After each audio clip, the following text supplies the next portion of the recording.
everyone, welcome. Let me tell you a little bit about Sarah first. So she's 34 and she grew up in a fairly typical family in Brisbane, and she's the eldest of actually 8 children because her dad also has 3 other children, so she's the eldest of all of those 8 children. She's a very endearing young lady, very sensitive to others' feelings. She's quite compassionate, gregarious, and a very determined woman. She's very courageous and resilient, and she speaks up for herself, and she has a very wicked sense of humour. And I just wanted to point out, up in this photo up here, this one here, this was Sarah's first day at a regular school. So she started regular school when she was in grade 3 in Brisbane. So Sarah's a nature girl, and she loves the outdoors and animals, especially cats, horses and elephants. She very recently adopted an elephant called Chinta, and they're a great match because Chinta actually means love, and that's what I think of when I imagine Sarah. She's just a little ball of love. She's also a beautiful singer, and she listens to a wide range of music from Daft Punk to Beethoven. She's a basketball player, she's a swimmer, a horse rider, and her horse's name is Buzz, and she's just as a sensitive and beautiful soul as Sarah is, and the two of them are pretty good together. And like most women, she also loves shopping. So that's her down there on the left with the glasses on. I hadn't seen that photo until probably maybe 24 hours ago, and I thought, oh. Workers take lots of photos, and sometimes you don't get to see everything that your son or daughter does during the day, so it was really nice to come across that. At home, Sarah likes to cook and eat, and she gets in and helps with housework, little jobs around the house. She currently lives at home with us in Melbourne with her brother and I, her brother Anthony, and she has 3 other brothers, 3 sisters, and she has a 2-year-old nephew, and they all live in southeast Queensland and northern New South Wales, so we don't get to see them so much. She moved to Melbourne with me and 2 of her siblings in 2002. But as a result of funding issues between the Victorian Department of Human Services and Queensland Disability, we ended up with no support whatsoever. So I made the very difficult decision for Sarah, not with Sarah, I'm afraid to say, but it was a matter of survival. And Sarah went back to Queensland where her individual funding would continue. Once back in Toowoomba, however, she was very fortunate because she was able to share a home, be a housemate with an amazing lady who very willingly and openly shared her life with Sarah. And they had chooks in the backyard, they had drinks on Friday afternoon after work, celebrations with friends, all those typical things that we all enjoy. So she had a wonderful life with this amazing woman. For about 2.5 to 3 years, but then her housemate became quite unwell, and that arrangement could no longer continue, sadly. So Sarah was then moved into supported accommodation in Toowoomba, and her day service arrangements were increased to 5 days a week. I think originally she was only 3 days a week, and they had to be increased. So that meant her individual support funding became block funding. And the result of all of that was that it became extraordinarily difficult for me to advocate for Sarah and to help her to make decisions about her life. In fact, it really didn't happen at all. But with the introduction of the National Disability Insurance Scheme, of course, it became possible for Sarah to move back to Melbourne. She had been on the DSR here the whole time she was in Queensland, but it never came to fruition, any kind of arrangement that could be made for her to return to Melbourne. So now I just want to talk a little bit about our vision. So creating and holding a vision with Sarah from a young age has been an essential element that's underpinned and guided the path that we've chosen to take. And although we've had some long years of waiting, the dreams never departed our intention to find a way for Sarah to have a good life. So I recently came across this very old typed transcript, and it had all my handwritten notes all over it. So it was a paper I had written and presented about circles of friends, and it was presented at a Queensland Parents of People with Disability at one of their conferences in 1993. So it says, our goal for Sarah is to provide her with every opportunity available to others her age, that is, friends, to call on the phone, to have over after school, to share birthdays and other celebrations with, the chance to be accepted, valued, and a contributing member of her school community and the community at large, the chance to be a person first, to be respected for her uniqueness, for Sarah to have her own car when she's old enough, even though she wouldn't be able to drive it herself, her friends will do the driving with her. So fast forward to 2018. Now, very recently, and we're still working on it, another vision is being created for Sarah. So you can see there, it's very similar to the one we had back in, well, it was actually 1992 that we started to create that other one. She enjoys a good life, living in community. She's understood, she's listened to and embraced. She has different friendships and relationships, freedom. She chooses the people that she lives with, engages in meaningful work, and she has an opportunity to have a pet where she lives. So very much the sort of typical things that we all enjoy in our lives. So you can see it essentially hasn't changed in about 28 years. The visions remain very much the same. The values, beliefs and ideals are just, when I think about it, it's automatic for me. But when I found that piece of paper, I thought, how extraordinary is it? Because I hadn't read it for that long. So nothing's changed. We haven't always known how to achieve the vision, but we've always just held on to the belief that anything's possible. And what we discovered along the way is that belief is a powerful creator of possibilities. And when we believed, the right people with the right information appeared, opportunities surfaced when they were least expected, and possibilities transformed into reality. So there's been a huge gap in Sarah's life where the vision remained on hold. So she spent about 13 years in supported accommodation in Toowoomba. So it was a really difficult period for all of us, but especially for Sarah. And choices were made for her, not with her. And apart from very rare occasions when family visited, the only time she left her house was to attend a day service. So who goes to work in the morning, comes home in the afternoon and doesn't do anything else in the afternoon or the evening or on the weekends? Can you imagine what that must have been like? So Sarah's health and well-being declined significantly during this time. So that excitement and anticipation of the NDIS rollout really sort of motivated me and mobilised me to put my thoughts back into action and get back on track with the vision. So there's no question in my mind about choosing self-management when it came to the NDIS funds. And having sort of experienced those years of frustration trying to navigate a system that essentially sort of forgot that Sarah is a daughter, a sister, an auntie, a neighbour, a woman, I was determined that her dignity was going to be returned to her.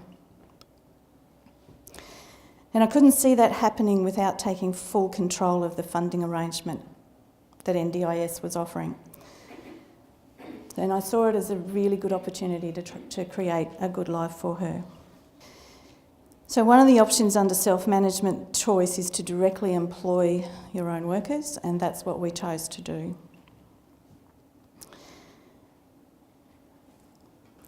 So why did we choose this option? So we felt that there'd be a greater opportunity for us to engage workers who understood Sarah and the values that we hold and who were aligned with the vision that we have. More likely to be able to target people who have similar interests and passions to Sarah and not necessarily have worked in the disability field. And I felt that that was really important because I think that sometimes people who work especially in the traditional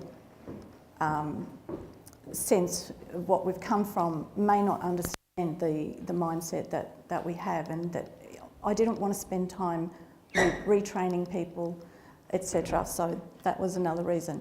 So more likely to be able to build a strong team culture that would hopefully lead to higher worker retention rates, which would provide greater stability for Sarah. And we were tired of the old paradigm. And we didn't want to be locked into systems and organisations. So we wanted the freedom to explore this option. And another reason was it gave us greater flexibility with the NDIS unit price. So what are the steps that we took? Our recruitment process. So the first thing we did, we brainstormed. So 2 or 3 of us got together various times, and we just threw all of our ideas together on paper, whiteboard, butcher paper, whatever. So, and we came up with the things that we thought of at the time. So some of them, you know, what are the attributes we're looking for and we call them lifestyle assistants as opposed to support workers. What are the deal breakers? You know, we want people who share Sarah's interests and passions.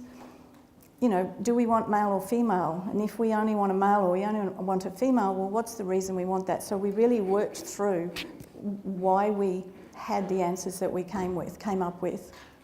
What is the culture that we want to build into the team?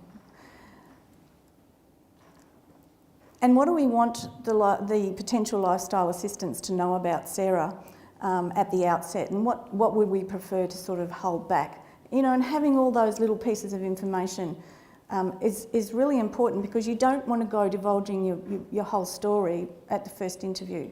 So you need to prepare and plan for that. You know, we needed to know the times, the days, the times and the hours that we required people to work because they ask those questions when they come to the interview. They want to know the answers to that. You know, how are they going to be remunerated? What checks are they required to have? Where are we going to advertise? And how do we want them to respond to our advertisement? Do we want them to email us? Are we prepared to take their phone calls directly? Do we want them to fill out an application before they come to an interview? And where are we going to hold the interviews? And initially we did hold them at home. We've got to this point probably nearly, 12 months down the track, we don't do any interviews at home anymore. So it sounds really involved, doesn't it? Pretty involved. But I'm going to cover some more about this a little bit further on, probably later on this afternoon, so let's just leave that one there for a moment. But what I do want to emphasise here, that it is so important to take your time with this, with this part of the process. Never, never, never feel that you have to rush into making a decision about someone who's going to be spending a lot of time with your loved one, your son or daughter or sister or brother or whatever it is. It's just so important to take as much time as you need to make those decisions. So after we'd done the brainstorming, Before we even advertise, we need to be prepared. So we need to prepare an application form, if that's what we want them to fill out before they come to an interview. We need to have the position description filled out. And we get the information for the position description from the brainstorming that we've done. And then we need to write the advertisement. Place it in, an appropriate place. And then once you start receiving applicants, you've got the screening process. So you need to view their applications, look at their CVs, make sure that they have or that they're willing to obtain the necessary checks, like the police checks, their car insurance, first aid, etc. And then you make a shortlist and you interview those shortlisted applicants. It's pretty much the same as anything. Anytime you're going for a job, you know that if you get on the shortlist, you get to the interview stage. And once you've interviewed those shortlisted applicants, there's further screening, and then you invite the next shortlisted applicants we invited them to meet Sarah at home in her own environment. And then after that, of course, there's more screening. You call the referees of the people that you think might be a good fit for Sarah, and then you have a conversation with people that you trust, and then offer the final applicants the position and send them the letter of offer and a contract. So in the actual employment of our lifestyle assistants, we have mostly until now we've had casual assistants, but we're just moving to permanent part-time roles. At first, and the reason for that is, at first I needed to get my head around how it was all working, and it took some time for me to understand all the nuts and bolts of how it worked. I've not done this before. I just considered myself a fairly sensible person who tried to do the right thing all the time, and I'll give it a go and get as much help as I can along the way. So now we have the mechanism to be able to take care of all of those industrial responsibilities when you're employing a permanent staff. So we organise shift times according to Sarah's day-to-day pursuits and routines, and we offer training to our staff. So we have, we're just about finished developing the induction booklet, and that contains those things there that are listed, the code of conduct. This is not an exhaustive list. The induction booklet really can be what you want it to be. So we have family values, how to complete timesheets, health and hygiene protocols, all that sort of thing. We do shadow shifts with our new lifestyle assistants, and then we also have the specific training so that they understand how to manage or support behaviour, etc., or if there's speech therapy exercises or things that they can implement in their day-to-day time with Sarah.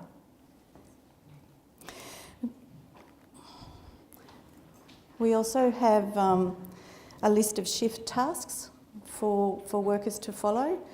I've found out the hard way that, particularly for Sarah, because she is not able to direct her day herself, workers need guidelines.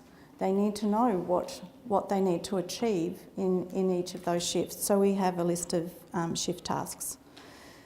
We have regular team meetings, and we offer professional development opportunities as well that are relevant to their role with Sarah, and those are listed up there. So I'd like to introduce you to Mim.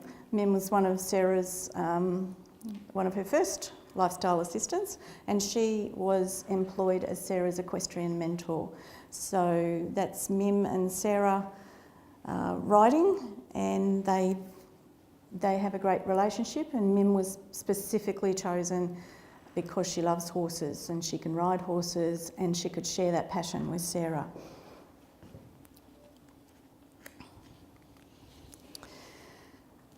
So a little bit about Payroll. I don't want to dwell too much on all the nitty-gritty stuff, but it's probably important to know. So we started to use, when we started, we just used manual timesheets and kilometre logs. And when you've only got 1 or 2 workers, that works perfectly fine. But now we use QuickBooks. And I've found, I didn't know about QuickBooks before, but I now know that you can store so much information in there. So everything from, you know, their address and the usual, the tax file numbers and the rates of pay, but you can also put their qualifications up there and any of the professional development things that they've done with you. So everything gets recorded there. They have an app on their phone, and they can complete their timesheets in real time on their phone.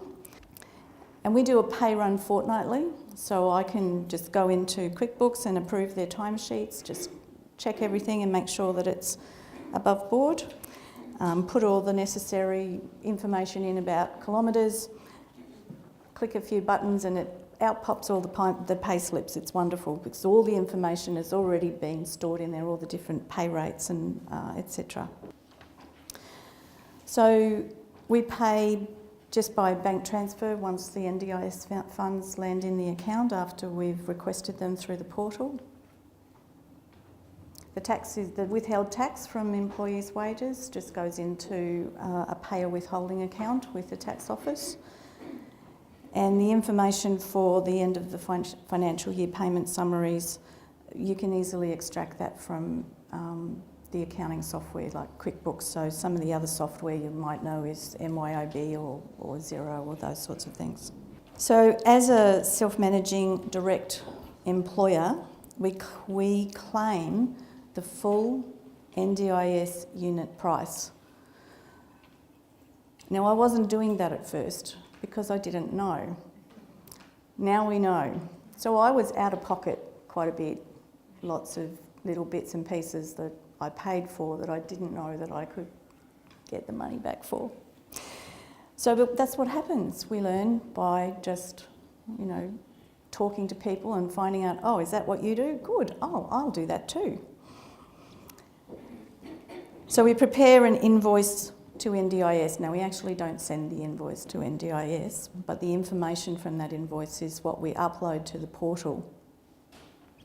And that invoice, of course, is stored in QuickBooks within the accounting. It does all the accounting for you. You don't have to worry about that part of it. And so then, so as I said, the total of the invoice is requested from the portal, through the portal. So what do we do with that little gap, that balance of funds? So now that I know, anything, office supplies, insurance costs, home office expenses, our bookkeeper, accountant, solicitor's fees, that kind of thing. Possibly expenses relating to worker training, the course materials and their fees and things like that. But that can also be just claimed directly through course supports. But if you've got a very tight budget, you can use that gap, that balance of funds to help you pay for those other things. And it also covers the cost of your other payroll responsibilities, so annual leave, sick leave, long service leave and all of those other things. So who is the employer? So currently, Sarah is the employer and I act on her behalf. So it's pretty much the same thing as like being a sole trader. And she was required to get a tax file number. We didn't get an ABN. We were told we didn't have to, but you can get an ABN if you wish. We needed to get the payer withholding account through the tax office, and we needed to have work cover.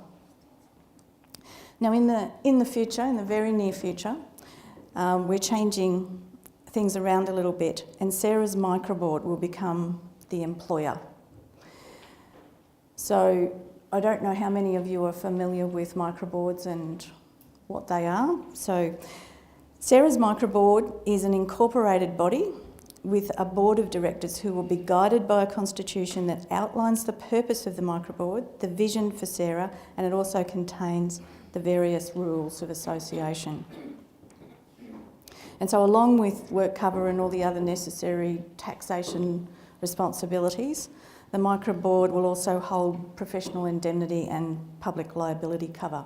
Now, the reason I've chosen to take on this option of having a micro board is because that I can see that this is a sustainable option well into the future for Sarah when I'm not able to help her, or if family members are not willing to do these sorts of things. The micro board is a legal entity. They are bound by these rules of association that they agree to, and they have Sarah's vision underpinning every decision that they make. The other reason I opted for it was because I personally don't believe that any one person should make all the decisions for another person. So even if that person is a parent, I think as an adult, Sarah needs to have a range of people making those decisions for her. So who helped us on our journey? Belonging Matters, of course. So we've used the roles-based planning tool.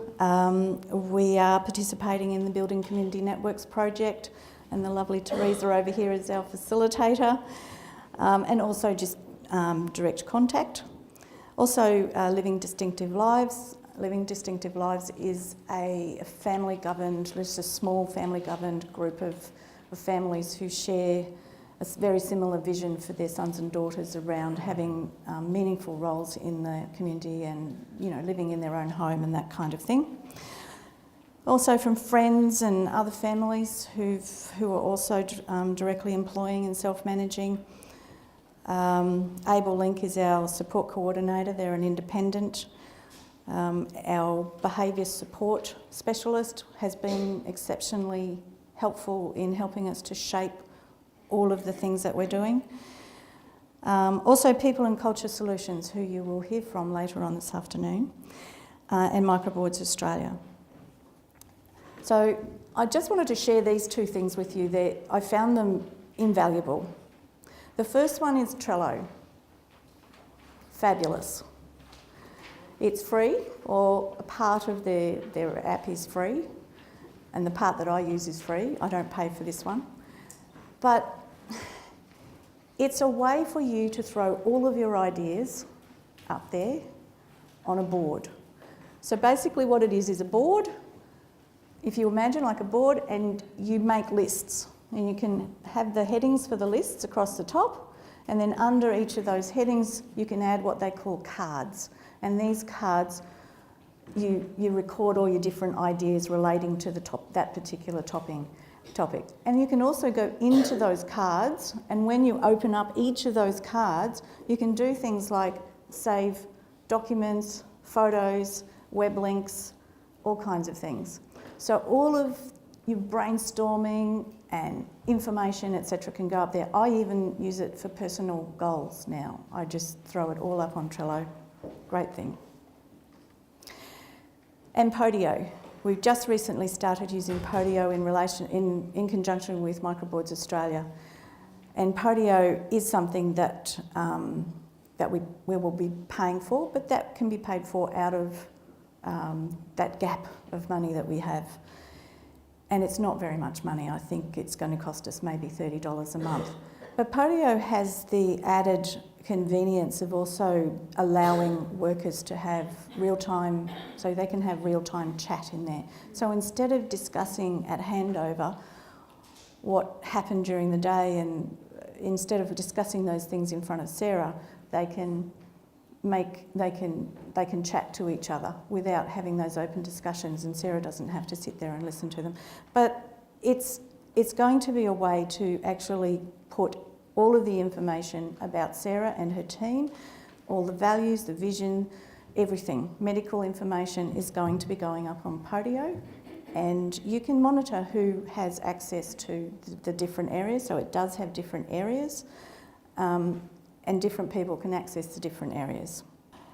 So what are the benefits as a result of self-managing? Well, we feel much more empowered,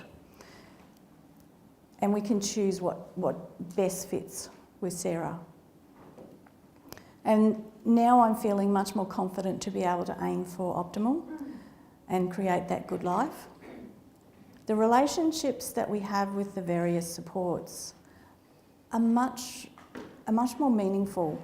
And that's something I've been trying to put into words and I can't. It's just a feeling.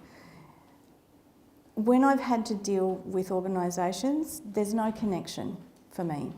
That's not to say that there wouldn't be for others, but for me there was no connection.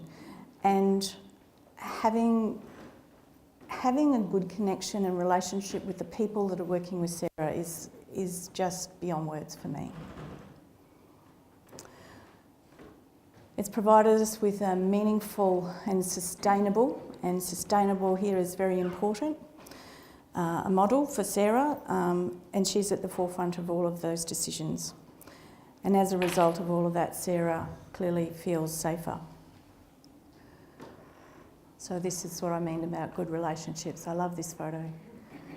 Sarah's very relaxed and just enjoying herself.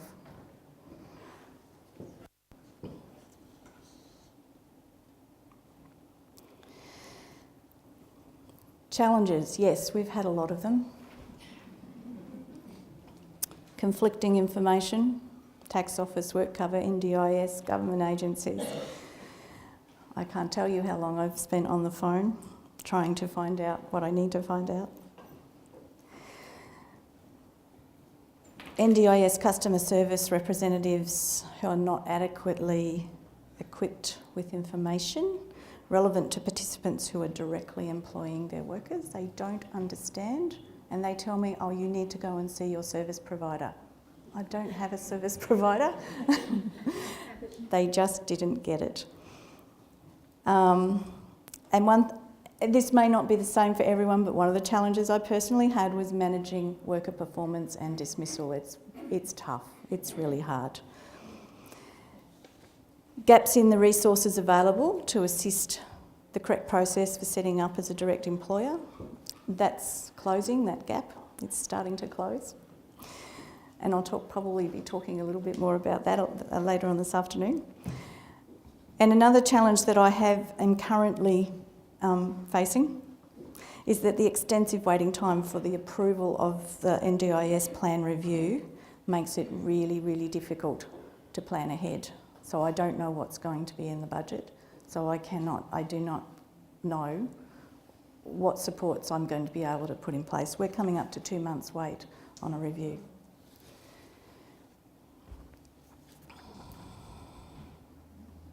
So my advice to participants who are considering directly employing their assistants, preparation, it's key.